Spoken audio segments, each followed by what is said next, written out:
سلام دوستای عزیز، امروز میخوام بهتون فرزهایی که برای یک مانیکور اصولی ما نیاز داریم رو بهتون معرفی کنم.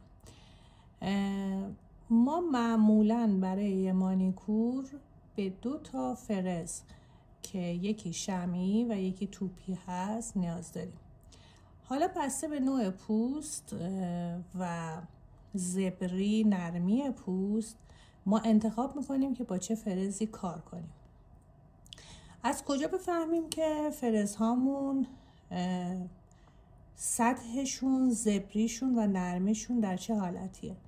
ما معمولاً از روی رنگ نواری که روی فرز هستش تشخیص میدیم که این فرز نرم هست یا سخت هست.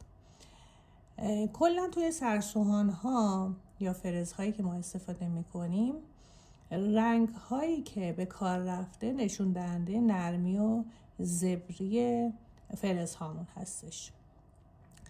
توی سرسوهان هایی که استفاده میکنیم برای مانیکور رنگ سبز، قرمز و آبی داریم که بیشتر توی بازار رنگ آبی و قرمز وجود داره. رنگ سبز خیلی کم هستش و زیاد هم به کار نمیاد. حالا من چون داشتم خواستم بهتون نشون بدم که رنگش رو ببینید. خب ما با فرز سبز پس گفتیم که کاری نداریم و میذاریمش کنار. میریم سراغ فرزهای دیگه‌مون.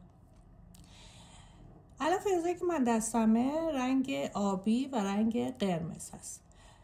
توی کجا از نوار قرمز استفاده میکنیم و کجا از نوار آبی استفاده میکنیم؟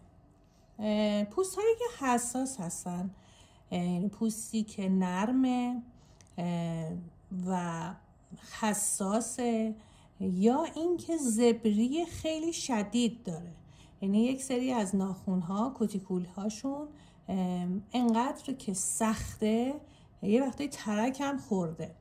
ما نباید فکر کنیم که اون پوستی که به اون شکل داریم میبینیم فکر کنیم که سخته، پس ما باید با فرزی کار کنیم که سخت باشه.